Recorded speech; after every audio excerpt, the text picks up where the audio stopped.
Hello everyone, welcome back to our YouTube channel. So this is going to be our fifth video of forensic accounting. We have already covered 4 lectures on this particular subject and we have discussed a lot of topic related to the forensic accounting. I hope you all have watched those videos, and if you haven't, then do watch them and subscribe to the channel if you're new to this channel. Alright, so let us just start with our topic. Alright, so what is fraud investigation?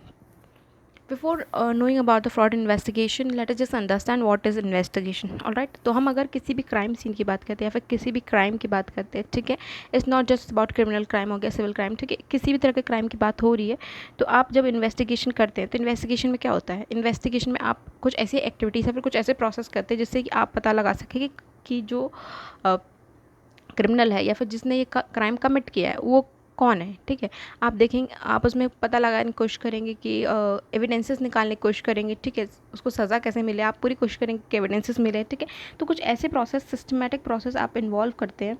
ठीक है, so that आपको properly पता चल जाए, ठीक है, कौन culprit है, किसने क्या किया है. ठीक है, तो ऐसे ही अब हम जब फ्रॉड इन्वेस्टिगेशन के बारे में बात करते हैं तो फ्रॉड इन्वेस्टिगेशन में भी यही चीज़ होती है. ठीक है, फ्रॉड इन्वेस्टिगेशन में क्या होगा, it is also a systematic process. ठीक है, तो ये भी एक तरह का सिस्टमैटिक प्रोसेस है जो कि डिज़ाइन किया गया है for what, to uncover the fraudulent activities. जो भी फ्रॉडेंट एक्टिविटीज़ हुई हैं उनको अनकवर करने के लिए इस प्रोसेस को डिज़ाइन किया गया है. ठीक है, इसमें क्या होगा, इस एक्टिविटीज़ को तो अनकवर करेंगे, इसके साथ साथ आप गैदर करेंगे एविडेंसेस. ठीक है, जिससे कि आप आइडेंटिफाई कर सके कि ये क्राइम किस तरह से हुआ था, किसने को कोशिश करी थी इसको करने की, मतलब किसने फ्रॉडेंट एक्टिविटीज़ करी हैं, किसने फ्रॉड करने की कोशिश करी थी, कौन है इसके पीछे. ठीक है, तो एंड टू आइडेंटिफाई द परपेट्रर्स. ठीक है, चलिए, तो फ्रॉड इन्वेस्टिगेशन हम समझ गए कि क्या होता है. अब हम देखेंगे स्टेप्स क्या क्या इन्वॉल्व हैं. ठीक है, तो किसी भी तरह का स्टेप प्रोसेस की बात करते हैं तो सबसे पहले इसमें कुछ स्टेप्स होते हैं. तो पहला जो इनिशियल स्टेप होता है वो क्या होता है, वो होता है आपका प्लानिंग. ठीक है, तो सेम चीज़ यहाँ पे भी इन्वॉल्व है. ठीक है, तो इन्वेस्टिगेशन में क्या है, सबसे पहला जो हमारा स्टेप है वो है प्लानिंग द इन्वेस्टिगेशन. ठीक है,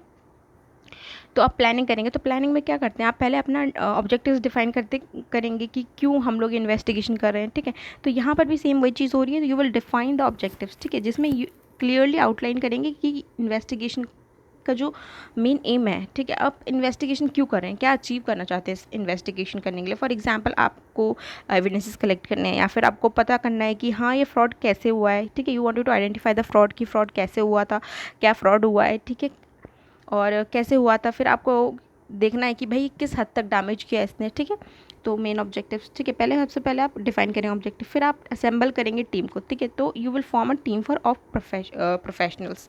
अब प्रोफेशनल्स की टीम क्यों होनी चाहिए, क्योंकि देखो जब भी फ्रॉड वगैरह होता है तो यहाँ पर आपको अलग अलग तरह के फील्ड के लोगों की एक्सपर्टाइज की ज़रूरत होती है. ठीक है, इसलिए एक टीम फॉर्म करी जाएगी जिससे कि आपको पता चल जाए, जिसमें जैसे कि एक्सपर्टाइज हो सकती है, फाइनेंस की होनी चाहिए, लॉ की होनी चाहिए, आईटी की होनी चाहिए, फॉरेंसिक अकाउंटिंग की होनी चाहिए, और डिपेंड करता है सिचुएशन के ऊपर कि किस तरह की और रिक्वायरमेंट हो सकती है. ठीक है, तो आप पहले प्लानिंग स्टेज में क्या करेंगे, पहले अपना ऑब्जेक्टिव डिफाइन कर लिए, फिर आप असेंबल करेंगे टीम को. ठीक है, फिर जो थर्ड होगा स्टेप इसमें, मतलब थर्ड पॉइंट जो होगा प्लानिंग के अंडर ही, वो होगा आपका डेवलप प्लान. तो अब ये टीम तो बन गई है. ठीक है, आपने इनिशियली देख भी लिया है, आपने ऑब्जेक्टिव से डिफाइन कर लिए हैं. ठीक है, तो अब इसके बाद आप क्या करेंगे, आप एक डिटेल्ड प्लान बनाएंगे. ठीक है, कि कैसे आप इसको मतलब एग्जीक्यूट करने वाले हैं. ठीक है, तो प्लानिंग में आप क्या करेंगे, आप देखेंगे कि हाँ आपने रिस्पॉन्सिबिलिटीज़ को डिवाइड कर लेंगे, कौन क्या करने वाला है. ठीक है, टीम मेंबर्स में डिवाइड हो जाएगी रिस्पॉन्सिबिलिटीज़, कौन क्या करेगा, फिर किस टाइम लिमिट के अंदर करना है. ठीक है, तो इसमें क्या होगा, आपका जो you will create a detailed investigative plan that will include the time lines, responsibilities and resources जो भी चाहिए होंगे. ठीक है, तो आपका प्लानिंग स्टेज कंप्लीट हुआ. ठीक है, फिर आप जो आपका सेकंड स्टेप होगा उसमें क्या होगा, आप इनिशियल असेसमेंट होगी. ठीक है, इनिशियल असेसमेंट में क्या होगा, आप जब भी इन्वेस्टिगेशन स्टार्ट करने वाले होंगे तो यहाँ पे आप देखेंगे कि आपके पास कुछ बेसिक इन्फॉर्मेशन होगी, तो आप उसको प्रॉपरली गैदर कर लेंगे, कलेक्ट कर लेंगे. जैसे कि इसमें इंक्लूड हो सकती है आपकी रिपोर्ट, जो रिपोर्ट वगैरह इन्वॉल्व होंगी. ठीक है, और कंप्लेंट जो करी होंगी, इनिशियल एविडेंसेज जो मिले होंगे वो सब इन्वॉल्व हो जाएंगे. इसके बाद इसी के अंडर आप क्या करेंगे, इसको असेस करके देखेंगे. ठीक है, असेस करके देखेंगे कि कहाँ पर इसका पोटेंशियल इम्पैक्ट ज़्यादा है. ठीक है, इम्पैक्ट कहाँ पर ज़्यादा पड़ रहा है. इससे आपको पता चलेगा कि कौन से एरिया को प्रायोरिटाइज करना है, कहाँ पर इन्वेस्टिगेशन की ज़्यादा ज़रूरत है, कहाँ पर बहुत ज़्यादा फोकस करना है. तो प्लानिंग का मेन मोटिव भी यही था. ठीक है, आपने देख लिया था, फिर अभी आपने जो है इन्फॉर्मेशन गैदर कर ली है. ठीक है, अब आपको पता चल गया, बेसिक आइडिया मिल गया कि हाँ यहाँ पर जो है इसका ज़्यादा इम्पैक्ट पड़ा होगा. ठीक है, तो आप उस पर ज़्यादा फोकस करेंगे कि हाँ यहाँ पे प्रॉपरली आपको फोकस करना है, इस एरिया पे प्रॉपरली इन्वेस्टिगेशन करनी है. ठीक है, अब आपका नेक्स्ट स्टेप जो है वो है एविडेंस कलेक्शन. ठीक है, एविडेंस कलेक्शन में तो एविडेंस कलेक्ट करेंगे जिसमें पहले आप देखेंगे डॉक्यूमेंट एग्जामिनेशन करेंगे, ठीक है। डॉक्यूमेंट एग्जामिनेशन में क्या होगा, आप जितने भी रिकॉर्ड्स जो भी डॉक्यूमेंट्स वगैरह पड़े होंगे उनको प्रॉपर्ली रिव्यू करेंगे, जिसमें क्या क्या इंक्लूड हो जाएगा, आपका फाइनेंशियल रिकॉर्ड्स इन्वॉल्व हो जाएंगे और आपके ईमेल्स वगैरह जो आए होंगे, ठीक है, वो इन्वॉल्व हो जाएंगे, कॉन्टैक्ट्स जो हैं, इन्वॉइसेस हैं या फिर कोई भी अदर रेलिवेंट डॉक्यूमेंट जो होगा वो सब इन्वॉल्व हो जाएगा, ठीक है। फिर फॉरेंसिक एनालिसिस करेंगे। तो फॉरेंसिक एनालिसिस में क्या होगा, एक फॉरेंसिक अकाउंटिंग की टेक्निक्स यूज़ की जाएंगी जिसमें आप एनालाइज करेंगे फाइनेंशियल डेटा को फॉर अनयूजुअल पैटर्न्स। तो एनालाइज करने के बाद, फाइनेंशियल डेटा को एनालाइज करने के बाद आप देखेंगे कहीं पे अनयूजुअल पैटर्न्स हो रहे हैं, ठीक है, क्या हो रहा है, तो ये आप प्रॉपर्ली चेकआउट करेंगे। इससे क्या है, एविडेंस कलेक्ट करने में हेल्प होगी, ठीक है। फिर आप देखेंगे डिजिटल एविडेंसेस। डिजिटल एविडेंसेस में क्या होगा, you will collect and analyse the digital evidence. Digital evidences क्या होते हैं, जो आईटी से रिलेटेड होते हैं। फॉर एग्जांपल आपके कंप्यूटर फाइल्स हो गए, ठीक है, ट्रांजैक्शन लॉग्स हो गए, फिर आपका ये हो गया कम्युनिकेशन रिकॉर्ड्स हो गए, ठीक है। अब ये क्या using a specialise software tools, ठीक है, ये सब हो गए। अब थर्ड में आपने क्या देखा था, एविडेंस कलेक्शन, ठीक है। एविडेंस कलेक्ट हो गए, अब आपने अपने हद तक जितना कर सकते थे आपने कर लिया, ठीक है, जितना आपके कंट्रोल। अब आपको दूसरे एक्सटर्नल की भी हेल्प चाहिए होगी, ठीक है, कुछ और दूसरे भी स्टेप्स होंगे। तो इसमें जो फोर्थ स्टेप है वो आपका कंडक्टिंग इंटरव्यूज़, ठीक है। तो जो लोग इसके विटनेस रहेंगे, जिनके साथ फ्रॉड हुआ है, ठीक है, ऑर्गेनाइजेशन के अंदर के लोग हो सकते हैं, ठीक है, स्टेक होल्डर्स हो सकते हैं, मैनेजमेंट हो सकती है, एम्प्लॉयज़ हो सकते हैं, तो इनसे आप क्या है इन्फॉर्मेशन गैदर करेंगे, ठीक है। सो इससे आपको पता चलेगा, you will get A insight of about the suspected fraud, ठीक है। फिर है आपके सब्जेक्ट इंट्रोगेशन में मतलब आपको किसी भी इंडिविजुअल पे अगर सस्पेक्ट आपको लग रहा है वो है, ठीक है, तो फिर उससे प्रॉपरली इन्वेस्टिगेशन करी जाएगी, उससे प्रॉपर इंटरव्यू लिया जाएगा, उससे ऐसी टेक्निक्स डिज़ाइन करके ट्रुथ पूछा जाएगा कि मतलब वो प्रॉपरली सच उगल दे, ठीक है। तो ये हेल्प करेगा आपको to uncover the further evidences, ठीक है। अब आपका फोर्थ स्टेप हो गया। अब है fifth step, analysis and synthesis. तो एनालिसिस में क्या होगा, डेटा कोरिलेशन। तो आपने जो डेटा कलेक्ट किया, आपने जो भी एविडेंसेस वगैरह कलेक्ट करेंगे, ठीक है, फ्रॉम वेरियस सोर्सेज, तो आप उसका एक प्रॉपर एक कंप्रेसिव पिक्चर बनाएंगे जो कि आपको हेल्प करेगा फ्रॉडेंट एक्टिविटीज़ कैसी हुई हैं, ठीक है, आपको आइडिया दे देगा पूरा प्रॉपर सा, क्योंकि आपने एनालिसिस कर लिया, ठीक है। फिर अब आप उसमें आइडेंटिफाई करने की कोशिश करेंगे, आप देखेंगे पैटर्न्स को, ठीक है, कौन सा किसका कैसे कनेक्शन बन रहा है, ठीक है। एंड ये हो सकता है कि आपको इंडिकेट कर दे कि कैसे फ्रॉड को किया गया था और कौन इन्वॉल्व था इसमें, ठीक है। और नेक्स्ट स्टेप है आपका सिक्स्थ, रिपोर्टिंग, ठीक है। तो पहली रिपोर्टिंग प्रिलिमिनरी रिपोर्टिंग जो होगी, इसमें आप जो भी डॉक्यूमेंट्स आपको इनिशियल फाइंडिंग्स में मिले आप उसको प्रॉपर्ली डॉक्यूमेंट कर लेंगे, ठीक है, आउटलाइन कर देंगे कि next step in the investigation, ठीक है। फिर आपकी इंटरिम रिपोर्ट, ठीक है। इंटरिम रिपोर्ट में आपको you will provide the updates on the investigation process, ठीक है। It will include any new evidences या फिर इनसाइड गेन, ठीक है। फिर आपकी फाइनल रिपोर्ट जो होगी, फाइनल रिपोर्ट में आपको क्या करना है, you will prepare a detailed report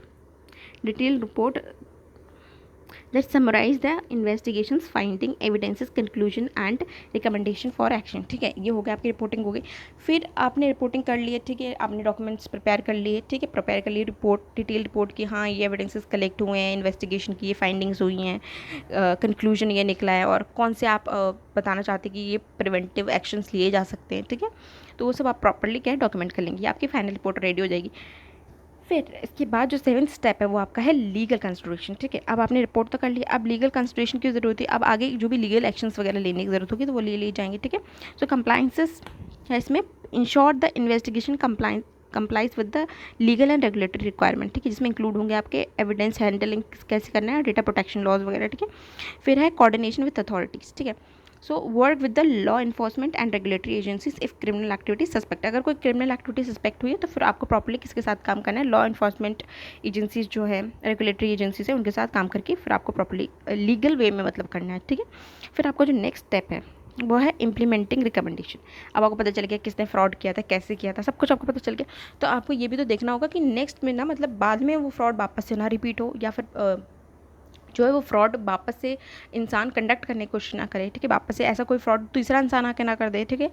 तो अब आप क्या करेंगे, करेक्टिव एक्शंस ले जाएंगे, ठीक है। तो करेक्टिव एक्शंस में जैसे कि इन्वॉल्व हो सकता है implementing measures to address the unidentified weakness. तो आपके पास जो भी पहले अनआइडेंटिफाइड वीकनेस थी, अब तो आपने आइडेंटिफाई कर लिया कि हाँ यहाँ पे पोटेंशियल फ्रॉड होने का खतरा इसलिए हुआ क्योंकि वहाँ पे वीकनेस थी, ठीक है। इंटरनल कंट्रोल में हो सकती है, फिर पॉलिसीज में हो सकती है, किसी भी तरह का जो वहाँ पे वीकनेस होगी तो फिर फ्रॉड कमिट होता ही है, ठीक है। तो उसको प्रॉपर्ली एड्रेस करो कि हाँ कहाँ पे यहाँ पे वीकनेस थी, तो हम इसको प्रॉपर वो कर लेंगे और फिर एक करेक्टिव मेजर ले लेंगे। उसके बाद इससे क्या हेल्प होगा, it will prevent the fraud, ठीक है।